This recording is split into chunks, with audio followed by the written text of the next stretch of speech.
Episode 49 of Lost in Translation with Bobby Martin. We are here at the WCTV studios in Wilmington, Mass. One episode away from 50. Bobby, how you feeling about that? I feel great about this. One episode away from 50. This is it's been a labor of love. You know how there's like the people talk about like the coaching trees, like the Bill Belichick coaching tree or the whatever. We should talk about the Mike St. John like tree for guests on this podcast. The number Absolutely. of people, Mike, DeJuan Robinson. We have another one today in sophomore forward Todd Brogna. Todd, thanks for joining us today. Yeah, thank you for having me. So it's funny because I've been talking with Mike for a long time. I've wanted to get Todd on, and like last year, everything was going on. The studio was being rebuilt. My wife was, going through her stuff, and so it just kept falling through. And Todd's, I love the story because he's a guy from a small town in Mass. I got to see Todd when he was still a public school player, playing for Mike. Before Mike even launched his own AAU program. And I knew that Todd had, from Mike, had dreams of like getting to the highest level he could. And if we're being honest, I think at the time, Mike was like, could he be Division I? I don't know, but he deserves to get a real shot at that. Mm-hmm. And Todd's grown a bit. His game has continued to grow. But I saw back then, the kind of player that they always are sort of the staples of the really great sort of smaller college, small major teams. Following the America East a lot, I saw it. I know there's at least one America East school I kept trying to get to offer Todd. They didn't, and I think they regret it. So just Todd, how are you feeling, man, 2 years into college right now? I'm feeling great. A lot of learning over the last 2 years. But yeah, it's been great experiences, and that was my dream to play Division I basketball, and it's lived up to it. What are the you said a lot of learning? What are the two most important things you've learned so far? And because you're a sophomore, right? Yeah. So sophomore technically means, what is that? You know everything, but you don't know anything. I think right. You think you got it covered as a sophomore, right? What is it that? What are the two things that you believe that you've learned? What are the most important lessons? Probably the biggest thing is just like showing up every day and really kind of going hard. I mean, there's no breaks. Right. Most breaks you get is 2 weeks at the end of the season. So really showing up every day, and I mean, you're gonna be there, so you gotta kind of give it your all every day. And there's guys ahead of you, and there's guys who want your spot, and just really staying hungry. So you grew up in, is it Northborough? Is that where you grew up in? Southborough. Southborough, okay. Yeah. So, all right, so I lived in Westborough for a year. It's a very interesting year for me. And then I lived in Worcester and loved Worcester. And I'm familiar with the area, but yet still not super familiar. It's small. Not a lot of kids from a small town like that. Actually, a lot of kids from a small town like that, when they're kids, they have dreams of playing Division I. I mean, the percentage of overall athletes that get to a Division I level, get a scholarship, is 1% of high school athletes, if that. I think it's even smaller than 1% that make it to a Division I roster. But from a small town like that, it's like real small. Just what would you say about the journey with basketball to this point? I know it's not over by any stretch of the imagination, but I think that's a journey to go from Southborough to being a Division I scholarship player. Yeah, it's almost weird. Our small town has like a lot of Division I players, so I kind of grew up surrounded by those guys, just playing at all different types of schools, and I got a lot of friends from surrounding towns who just conveniently also ended up playing Division I. So I never really felt like I was alone, and I always felt like I had people who I was kind of working to get to their level, and so that really helped me. And I never really had questioning what I got to do to be at that level. I had these people around me. No, is Southborough where St. Mark's is? Is that the same? Okay. So now, where'd you go to high school? I went to Algonquin, and then I went to Worcester Academy. Algonquin and then Worcester Academy. Okay. All right. Another Worcester Academy grad. Yep. Wow. Jamie Sullivan? Yeah. Wow. Okay. Shout out to Jamie Sullivan. Wow. Okay, Jamie. Who are some of those guys? Because it's funny, you did say that, and me and Mike St. John, we will talk about, like, man, it's wild how many guys from that sort of area out there. And Mike is a Northborough guy, right? I think is where he grew up, and he also started off at Algonquin before going to a private. But who are some of the guys that you grew up with that made the same sort of leap as you to the Division I level? Well, I grew up playing with Alex Caravan. Yep. Played my freshman year with him. Austin Hunt. I Yep. grew up playing with him. We had even kids we had Gabe Spinelli, who Yep. I grew up playing with, playing with his brother. Reed Bailey, Yep. grew up playing with him. And then like Spencer Merkin, we had those pickup summer runs. Yep. So there's probably 40 other kids I could list who are playing college basketball right now. Yeah. Who, I get the privilege to play with. If we go through the full Mike St. John tree of Lost in Translation guests, is Mike himself, who's just the best dude. Todd, who's here, obviously trained under him. Austin Hunt, who's at Harvard now, trained under Mike, came on. Doherty from Northeastern. Mm-hmm. Then Dwan Robinson, who played against Mike in college, came on. So it's wild how many. It's a pretty big percentage of 49 shows. That's 5 guests right there that are connected to Mike St. John in some way or another. We're going to call him Abraham from now on, right? He's wow. He's like our minor league team here to get the guys up to. So where did basketball start for you? Like, how did you get into it? Out of all anything you could have done, Yeah, I mean, I always loved basketball. My mom played in college, so that was really, I'm sure she kind of a little bit of guiding hand pushed me towards it. But yeah, she always doesn't like when I talk about her. But she was a good player. She had a NCAA record. She played at Regis College locally, and I mean, ever since then, that's pretty much my main sport. Nice. Does your mom still follow Regis College basketball? A little bit. When she was there, it was an all women's school, and now it's kind of a both. So, but she still does follow it. Yeah, and I've had some friends who played there too. Gotcha. Yeah, we live in my family and I live in Wayland, which is when we live 5 minutes away from Regis. Yeah. So, and one of the girls who I had the opportunity of training, she goes to AMP, so she's going to attend Regis next year. Cool. So it's kind of cool. You had mentioned Reed Bailey. I had actually played with his father at Pitt. Really? I did. Nate Bailey, yes, and his mom Linda was at Pitt also. It was just crazy. 6 degrees of separation right here. That's so crazy. Yeah, and I'm really tight with Spencer Merkin too. He and his dad Andrew. Yeah. He's a great guy. Yeah, great guy. So I understand that there's a disproportionate amount of kids from the Northborough, Southborough, even Marlborough area that have gone on to play Division I. It's disproportionate as far as the populations there and how many kids recently have gone on. But it's still not an easy journey. It's an incredibly hard one. I know you were a guy that you didn't have really offers until late. How did you get from, all right, I'm a kid and I love hoops, to being a Division I athlete? Like what are the things that happened along the way? Yeah, it was tough. For the longest time, I thought I was just going to go play Division III basketball. I was going to go play at Babson College, and that was pretty much my thoughts until my senior year summer, before I got my first Division II offer, and then eventually got Stonehill. But yeah, I mean, it's just kind of a grind. Obviously, with COVID, I reclassed my year, went to Worcester Academy, and I kind of sat the bench at Worcester Academy my first year, and that kind of made me think about it. Think maybe am I ready for it? But there's a great people over there. Jamie, we talked about, really just a great people, and pretty much the guys I played there really pushed me really hard. And it's the people. Spencer, all those guys I played with at the runs really pushed me to be so much more than I thought I could be. Tell me about those moments where you were questioning whether you could get it done.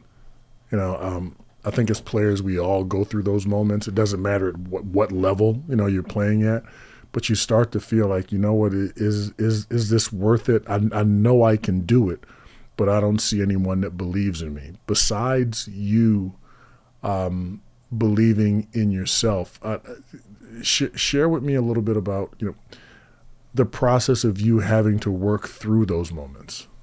Yeah, I mean, again, it was all these kids I saw who I was playing with, who I thought were kind of just steps ahead of me. Mm-hmm.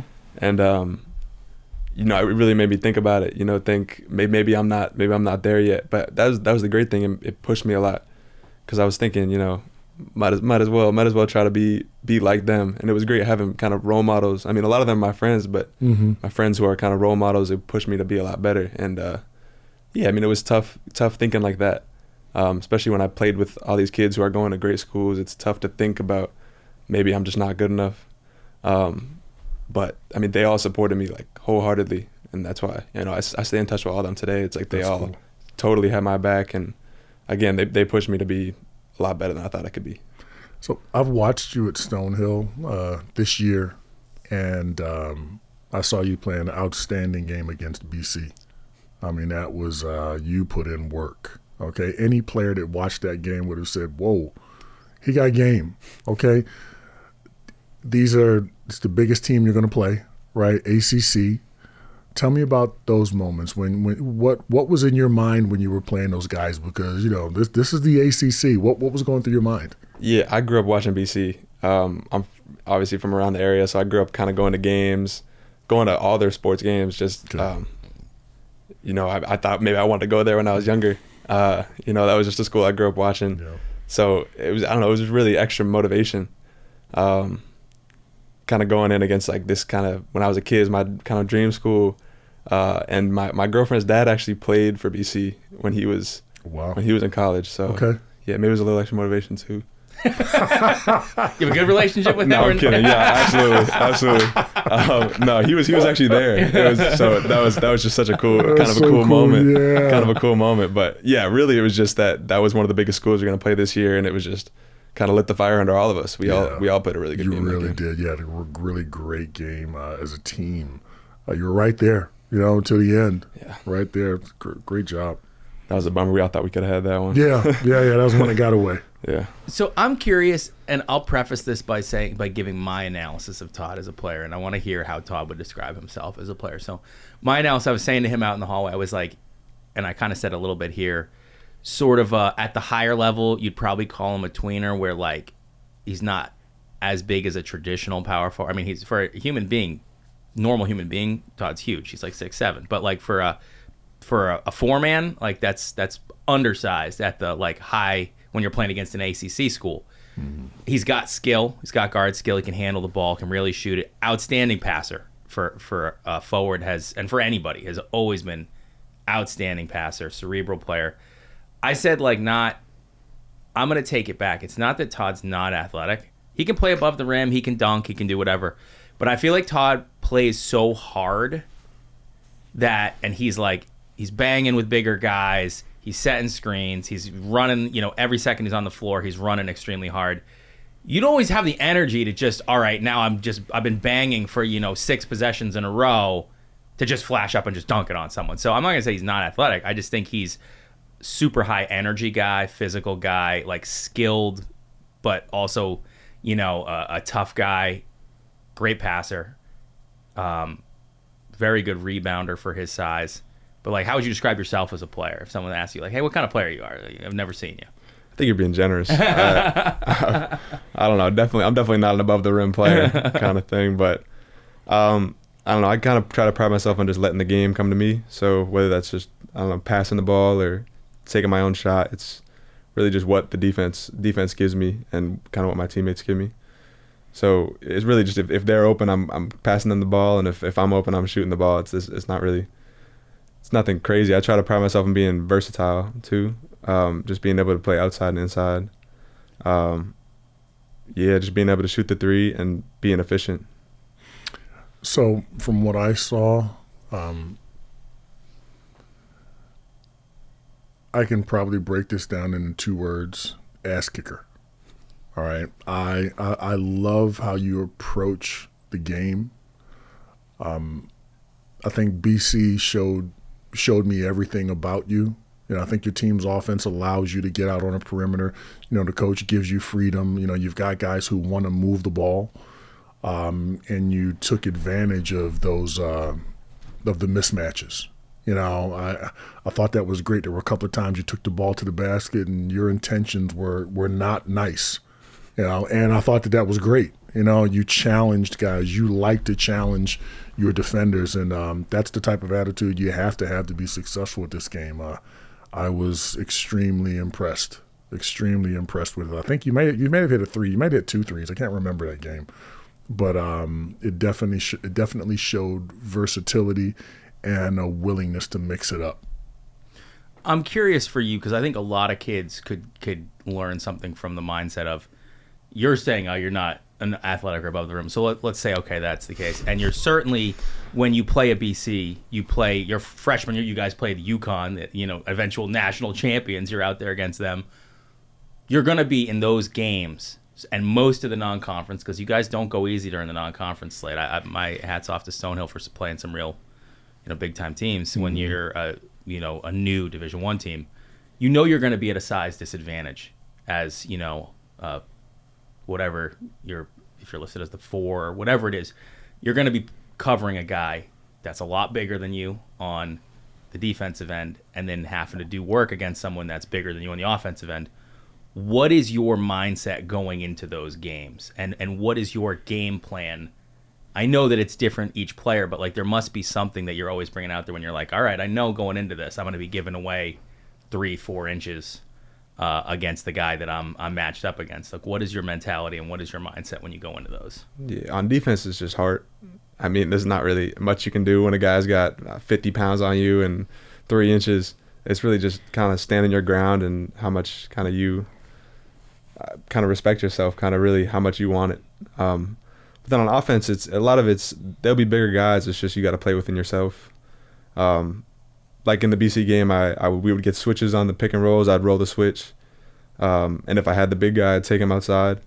There's kind of always something you can do, kind of to take advantage of their advantage on you. So, you said you had a couple of D2 offers coming out of high school, and was Stonehill one of them? Were they still D2 at the time, and no, they moved to D1? They were just moving to D1, yeah, just right? D1. So, I know it's a huge issue with kids coming out of school who aren't, considered the high-level kids, okay, about getting to D1. Tell me, how did you process? I mean, did you give up and say, well, or, it's going to be D2, or did you look at Stonehill as an opportunity and say, well, this is the highest I've got, so I'm going to take it? What was it? Was it the best? Was it the best opportunity for you, or was it something? Well, my peers are doing something else. I've got to do something similar. Yeah, a lot of it was the best kind of level I could play at. Mm-hmm. But my mom really pushed to say don't use that just as your only kind of reason. But it was really the best fit. Yeah. They play, like Stonehill plays a great 5-out motion type of thing, a lot of freedom for the players. So I definitely looked at that.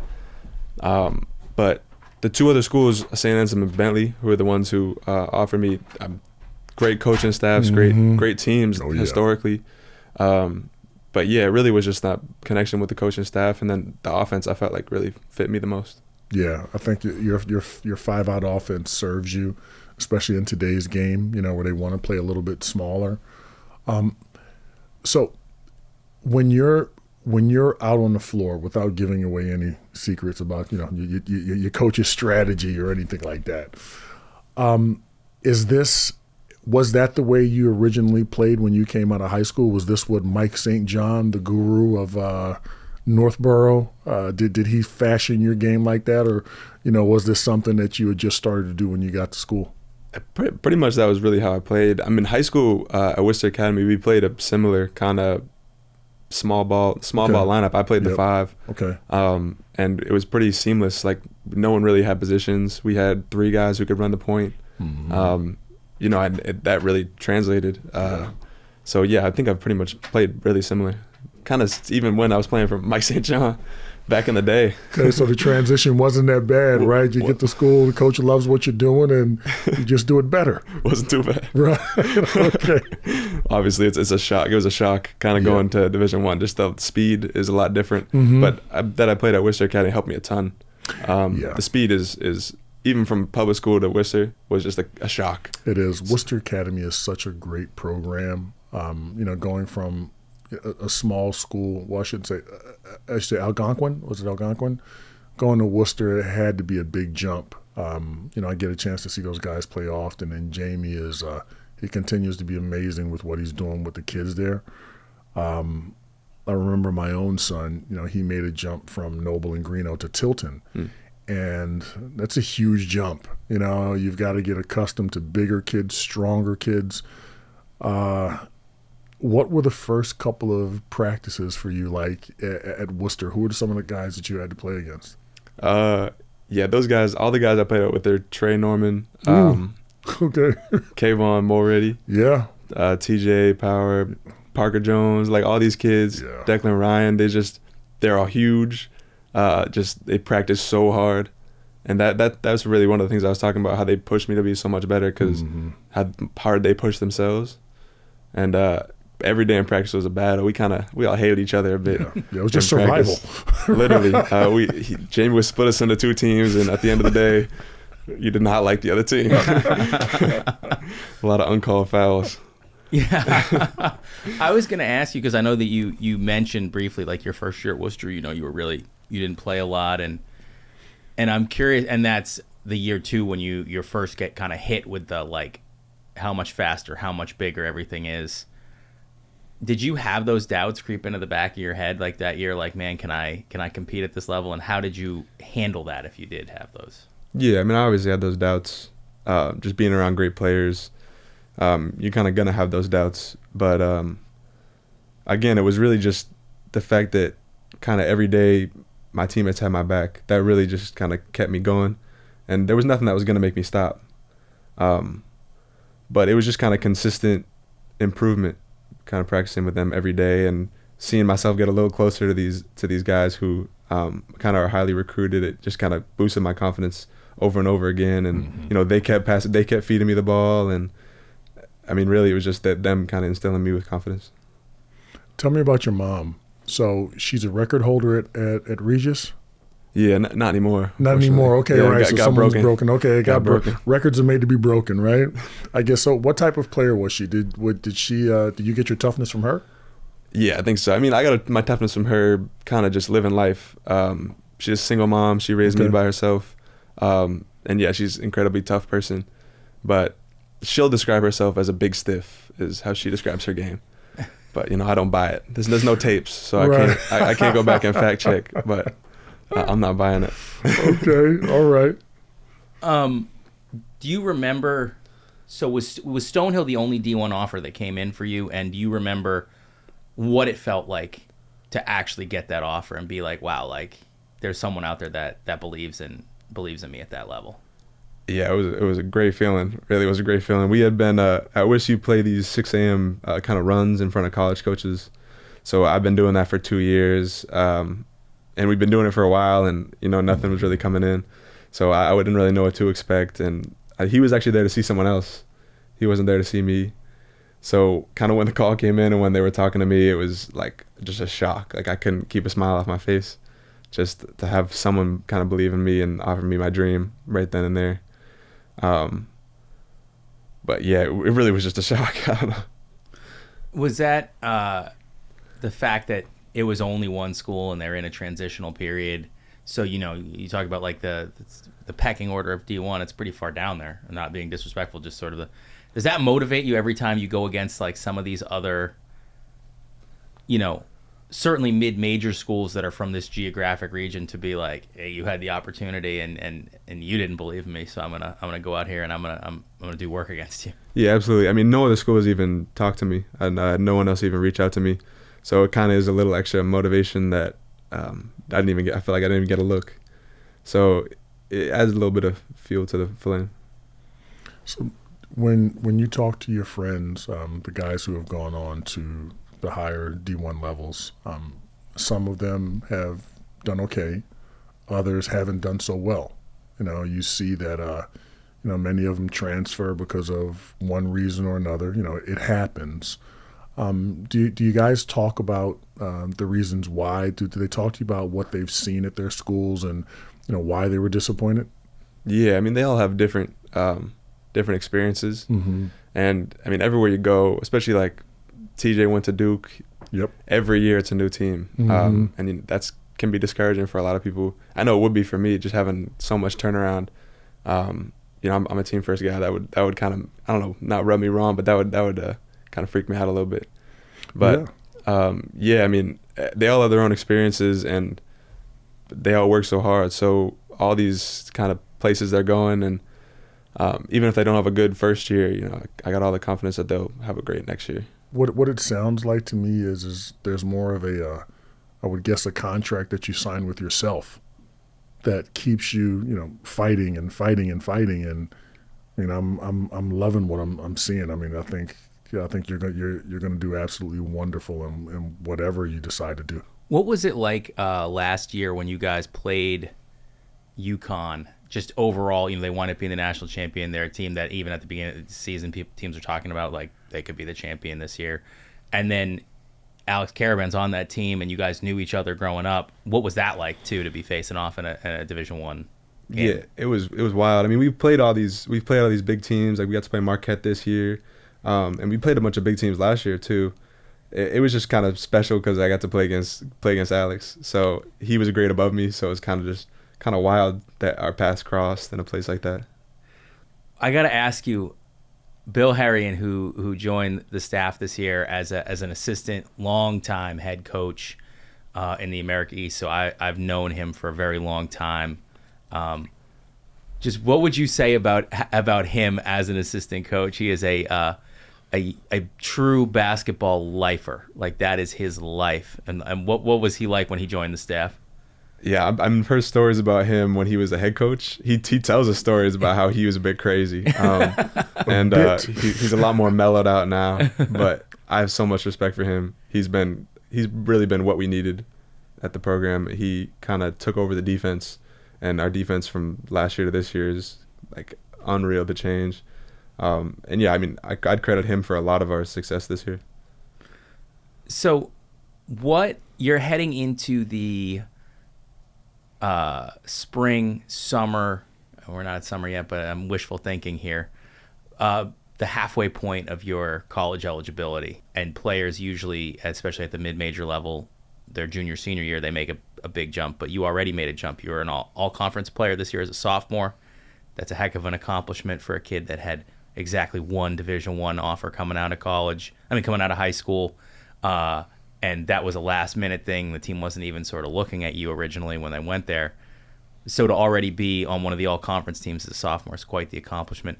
How do you look back at your first 2 years? So what is your assessment of your first 2 years, and what are your goals for your next 2 years? I'm looking back. I think I learned a lot. I mean, it was, as much as it sucks to win 4 games your freshman year, I got a lot of playing time and a lot of experience that, I mean, you can't really trade. It's very valuable.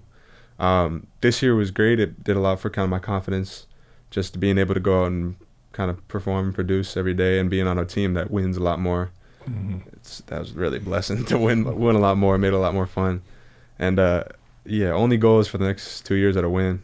So tell me about your experience at Stonehill so far. You know, you walk in, you know, you've only won 4 games, so I'm sure at your freshman year, practices are tough.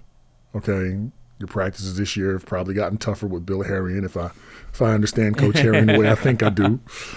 And you know, your time is limited. You know, how do you go about compartmentalizing so that you can have an effective season, right? Have a social life in college, take care of your books, and also, follow through with all the demands that you have as a leader of the team and, you know, guys representing the school.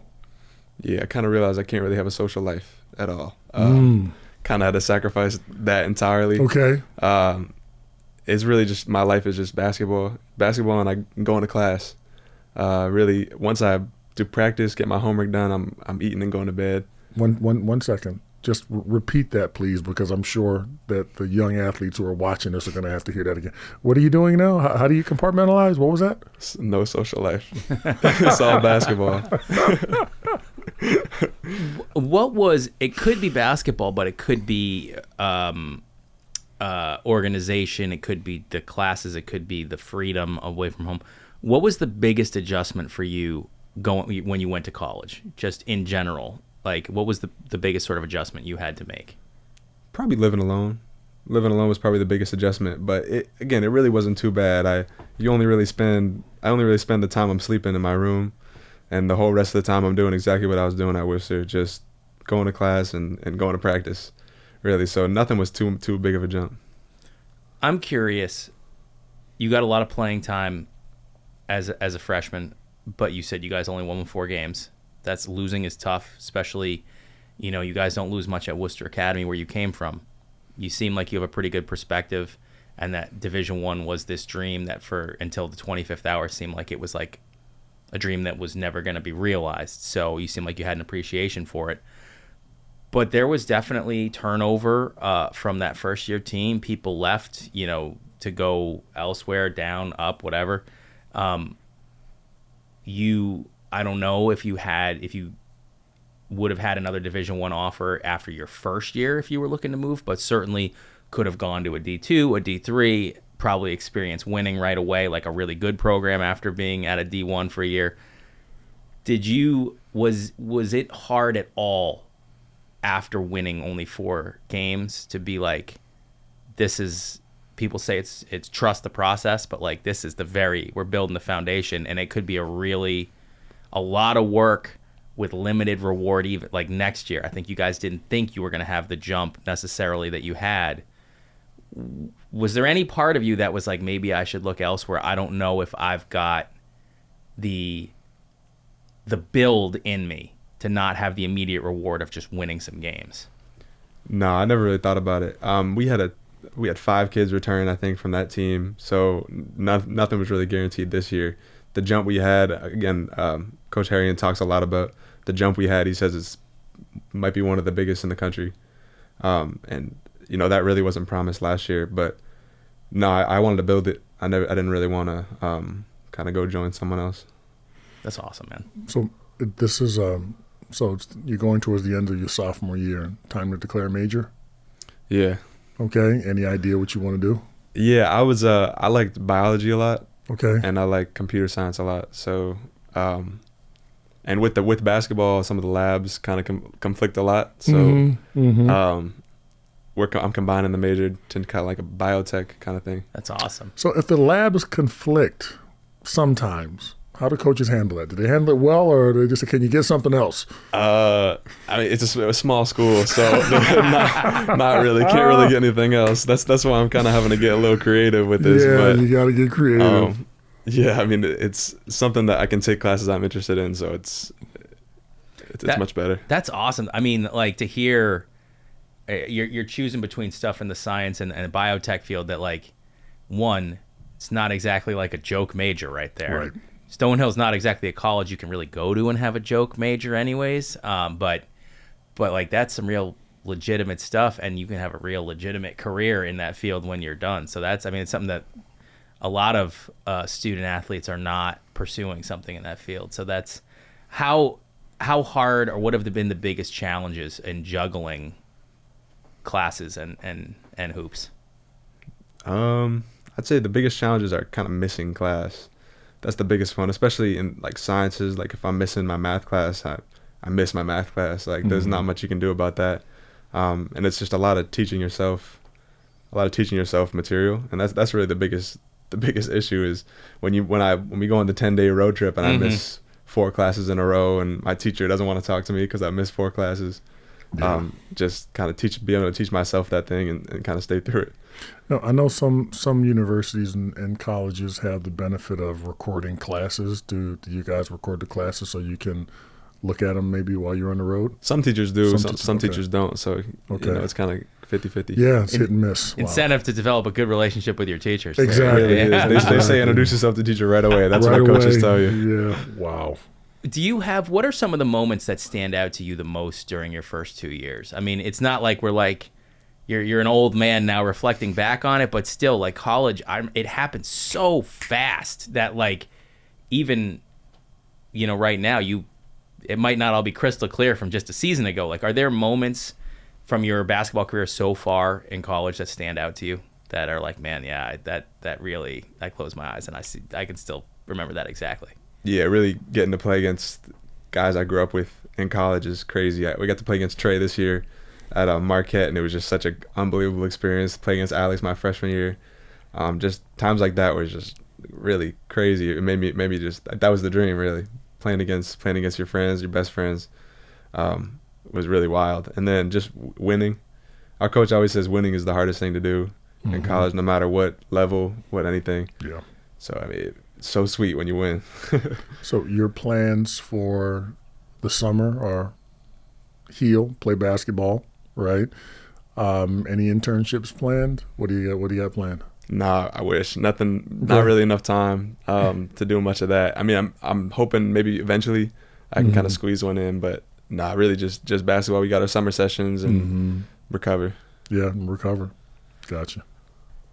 What do you feel like you need to work on? So your game has grown, each year, going from a rotational guy to an all-conference guy, because you weren't on the all-rookie team last year, were you? No. What are the areas you feel like you really need to work on to like take another leap this next year in your game? I want to be a lot better defensively. I think, as Billy Harrington says, he's such a defensive-minded guy. He's always like, you're a sophomore, you'll get it. So I want to get it my next year. And really just I can improve on pretty much everything. I feel like I don't think I do anything kind of elite. I want to be like shooting. I feel like I can become a better shooter, working the post better, and be a better decision maker. Just really, I don't know, get my turnovers down. It's really no aspect I'm happy with. So you talk about that group of guys that you kind of knew growing up that are now all at the Division I level. Is there someone you haven't played yet that you're like, man, if I could choose one, that's someone it would be special to play against them at the college level? Out of those guys, that core group, probably TJ and K, and maybe Parker. Just those guys who are on my Worcester Academy team. Just like those guys are my best friends, and it would be just kind of funny to be able to go play against them. Like when I was playing Trey, we were at the free throw line, kind of jarring at each other a little bit, just getting it going. It's like that's my dream. That was the dream when I envisioned it in my head, and probably those three guys, play against them. I want to ask, what are the most difficult things you deal with as a player when things aren't going well? There's doubt for sure. There's definitely doubt. Even when I had a pretty good year this year, there was doubt. End of the year, like I wasn't feeling like myself, got kind of sick, and just kind of feeling like you're letting people down, especially when you're kind of the leading scorer, second leading scorer on the team. Yeah. Feel like you're letting people down if you don't have kind of your best game. And mentally, I get a lot of, if I have a good game, I should have had a good game. And if I had a bad game, like it's not good. So I should probably kind of work on that. But just letting people down. Yeah, so it sounds like you have an issue with being human. Right. It's tough. No, it's tough when you're that type of team player to not feel like that the weight of the world is on your shoulders, especially when you know that you have a huge responsibility for your team. I can sympathize with that. So how do you how do your coaches help you get out of that rut? Because I'm sure they see it. Yeah. I think some of it's good. Some of it's good to think like that. I might have a bad kind of first half, but the second half they're going to me, and that brings confidence in me. Yeah, sometimes that's enough, right? That's all it is. Yeah, that's awesome.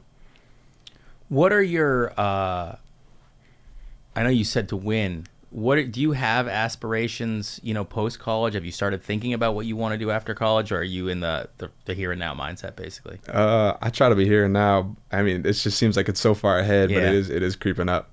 I mean, absolutely. I grew up with Mike St. John, and he kind of tell me stories about playing overseas. That'd be amazing to be able to play overseas, something like that. I feel like Mike should get into acting. He could definitely be in one of these Boston gangster movies at some point.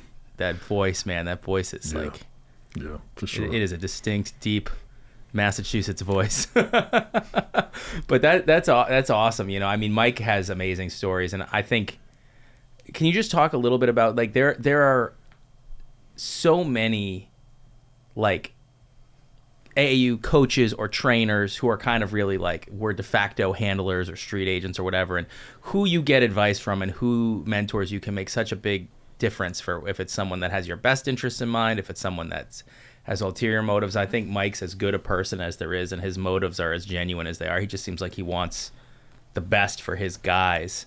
And what's it been like staying in touch with him, even though you're not playing for him anymore? You're not like one of the guys that's in there day in and day out. I don't know if you get back to see him at all to train, but like you're a college player, you're on college, like it's basically that's your life. And he goes out of his way to go to everybody's games and that he worked with. And just what's he like sort of as someone you can turn to for some advice and some guidance who's been there before? Yeah, I'm lucky to have found a guy like Mike. Just kind of even being a mentor to me. And, I grew up with him, so I know exactly the person he is, and he's exactly the person you want in your corner kind of at every step of the way. And he's given me great advice really throughout my life. We think very similarly. So really, I know he's always someone who's got my back, and he always lets me know. It's very helpful. Were there any guys when you got to college on the team? Are there any guys still? I know there's so much turnover and so few returning players, but like that were helpful to you in acclimating. And it can be tough when you're going to a new Division I school, so no one's really kind of been there, done that before at that level. But were there, if not players, then coaches or people that just sort of helped you find your footing when you first got there? Because Mike's an amazing guide and someone you can turn to for advice who, has been through it all, seen it all. A guy like Bobby's been through it all, seen it all for his players, but they're not there like every single day with you. So were there any people that, whether they're teammates, coaches, teachers, admin, whoever, that were sort of part of the daily grind that were really helpful in helping you get acclimated to college? Yeah, we had these two walk-ons on the team who like were 4-year guys and just kind of really showed me how to do it. And one of them got on scholarship this year, which was awesome to see. He deserved it. They both did. And really just having them, Nate and Neil, 2 guys who were 4-year guys at Stonehill, and they kind of seen it all. They were there D2 through D1, and they were just great, like kind of a voice of reason on the team. They were both like the heart of the team, both really leaders, and really just learning from them. They really helped me through it. That's an amazing testimony. When I think back on my college career, when I got to school, of course you want to hang out with the star players, but it was our walk-ons, Pat Cavanaugh, Scott Colombo. Those 2 were instrumental in me being able to get through the hardest parts of, being a novice at college basketball. You look at how hard those guys work. They're doing it for the love of the game. And, as I think as players, as guys on scholarship, you look at them differently, like, he's only a walk-on or something like that. And at least that's what I was thinking. I was like, wait, walk-on? What's a walk-on? But when you saw those guys work, when you listened to them, when they gave advice, they were so instrumental for me. I love what you said about the walk-ons. Love it. Yeah, they got no reason to be there. No reason to be there. Just the love of the game. Exactly. The love of the game. Want to do it for the team. That's amazing. Exactly. They're amazing people. Amazing. You got to be special to be a walk-on. You really do, because you get no respect. Not the respect you deserve. You don't get the respect you deserve. They're so instrumental for teams. So what's you're about to have surgery and then there's a recovery period, and the college school year comes to an end sooner than what high school kids. What's your summer going to look like for you before classes? The fall semester starts back up. Every college is different. I think a lot of colleges now, kids at least take one summer course. They just so that you can keep sort of matriculating, but not every college is like that.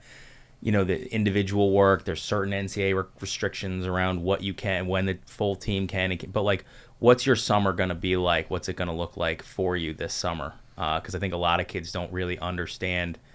There really isn't an off season in college at the Division I level. There's like when the games count and when they don't count almost. But like people say, there's no off season, but it's kind of like you're always basketball's at the center of your experience, and you don't get like a month off to just go home and chill and see your friends from back home and go on a vacation somewhere. Like what's the summer going to be like for you? Yeah, I mean, after the season we get 2 weeks off, go right into practicing. We practice through to the end of the school year, and then we probably have about 2-3 weeks off until summer sessions start. And so last year we had 2 summer sessions. kind of end of May through early July, and then we came back again in August. There's no off season at all. It's just it's more of the same with the school year. I took 2 classes last summer, so it's just school and basketball and kind of hanging out with your teammates. You better like your teammates. That's kind of what it is. But yeah, it's straight grind. There's no off season. Yeah, really, and no days off either. You're really kind of going every day. So there's no European vacation this summer? You guys went to Europe last summer, Yeah, we right? did. Yeah, I think that was a once every 4 years. Yeah, type of once thing. every 4 years, man. That's it. Yeah. How was it?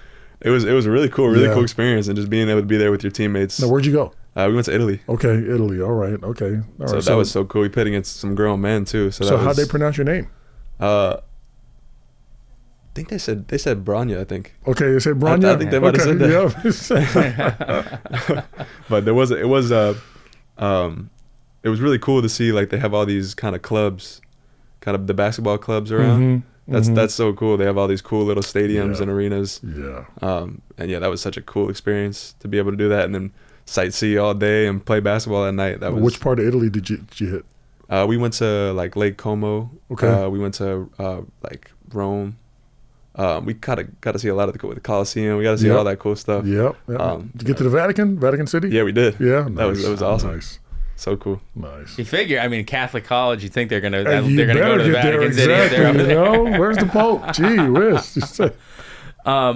Well, Todd, I think your story is just so really amazing. As far as I get it that there have been a bunch of kids from that area, but it still doesn't make it any less remarkable. Like, small town, small state, Massachusetts isn't regarded as like a hotbed of. It's not like, Pennsylvania, New York, some of the like basketball places. There's good hoopers, don't get me wrong, but I'm just saying it's not to go from a small town to being a Division I player and a guy that didn't even have that offer until the last possible minute from like school just becoming a D1 school and already be on one of the all-conference teams as a sophomore. Just what advice would you give to kids that are young kids starting out, or high school kids that have these dreams but don't know how they'll actually make them a reality? Yeah, I just say don't lose focus. It's like an everyday thing for years and years. It didn't happen just my senior year. Like, I've been playing basketball full year round since I was like 10, 11, 12. It's such a process, and it takes so long, and just not to kind of waver, even though you might doubt yourself, or you might kind of be worried you're not going to get to a place you want to get to, but really just stay through it. That's awesome. Well, I think we're really excited about watching your continued growth. I mean, this is going to be fun. We really appreciate you coming on today. Thank you very much. Yeah, thank you for joining us. Thank you for having me. Awesome. Good. My man.